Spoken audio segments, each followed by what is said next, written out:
Bom dia, segundo ano. Hoje nós vamos falar sobre a prosa romântica brasileira na segunda geração. Nós falamos sobre a poesia romântica brasileira na segunda geração.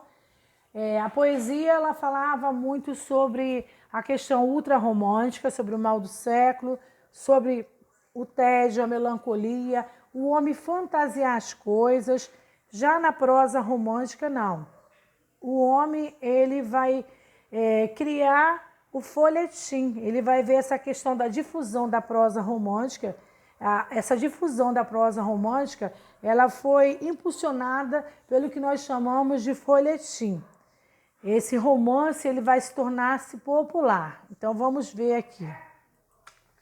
Folhetim.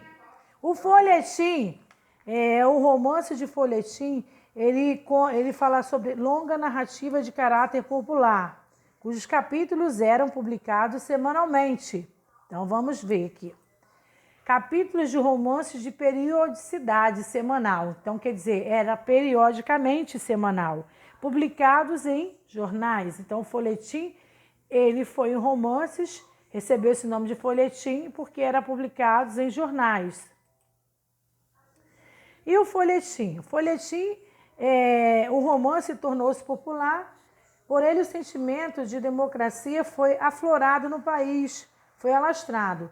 Passou a ser bem destinado à aristocracia e ultrapassou com isso a exclusividade à nobreza. Com isso ele foi ganhando exclusividade para a nobreza. E agora nós vamos ver os primeiros romances brasileiros. Os primeiros romances brasileiros a serem publicados foram O Filho do Pescador, 1843, de Teixeira e Souza. Bom, eles falam que foi 1843 e 1844. Eles baseiam mais ou menos nessa data.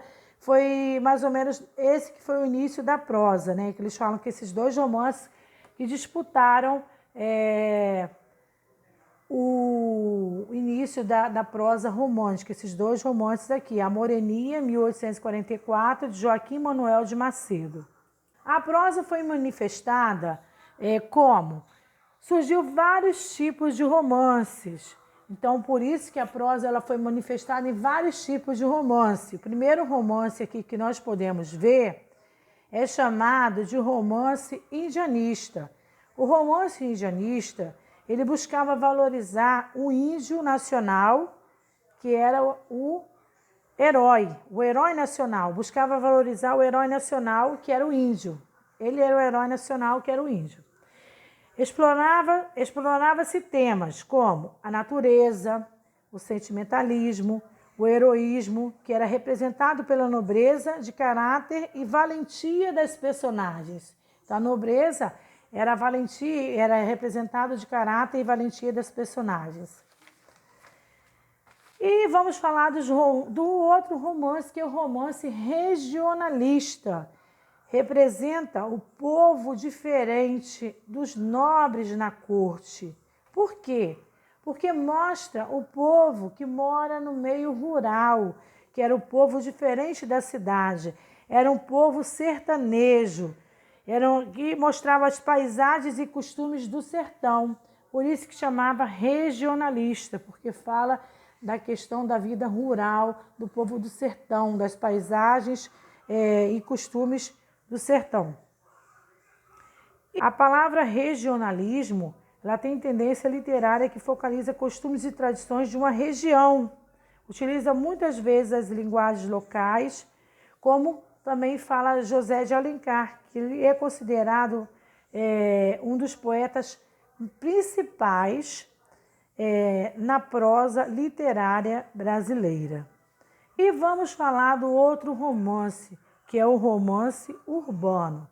O romance urbano, ele retrata a burguesia, a ascensão da classe média, as relações sociais e morais.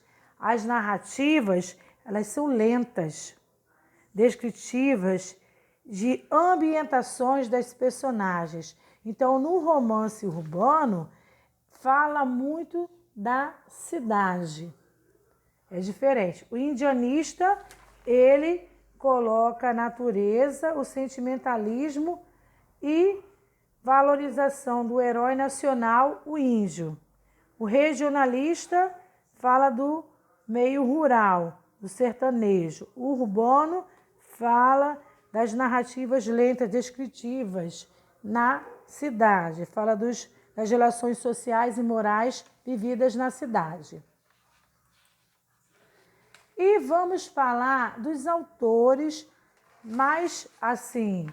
que mais se destacaram na prosa romântica. Nós temos José de Alencar.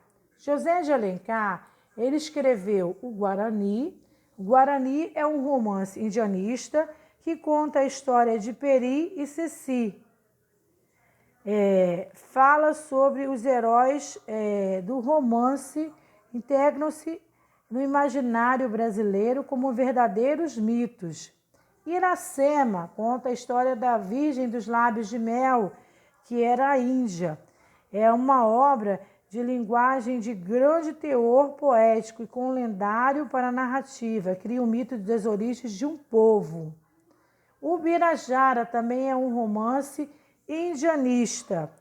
Focaliza o índio na fase anterior ao contato com os colonizadores. E o gaúcho? O gaúcho, ele fala sobre um romance regionalista. Ele focaliza o homem dos Pampas, um homem sul-riograndense, idealizado no personagem Manuel Canho como um centauro. O sertanejo, o sertanejo, a própria palavra já diz, é um romance regionalista também, idealizado Manuel Canho também como um centauro. Ele também encarna o sertanejo cearense, fala sobre os costumes e as tradições, sobretudo no seu caráter também. O Tronco do Ipê também é um romance regionalista. Ele fala descreve a vida rural, marcada pelas influências urbanas no interior de São Paulo. Lucila é um romance urbano. Lucila é um romance urbano que conta a história de uma prostituta de luxo que vivia na cidade. Fala sobre a questão moral e social. Senhora também é um romance urbano. Fala sobre os costumes e valores da sociedade carioca. O casamento que é por dinheiro e a posição inferior e submissa da mulher. A mulher que é representada por Aurélia, que é uma personagem que coloca a heroína, que é uma das personagens mais complexas criadas pelo autor, que é a Aurélia.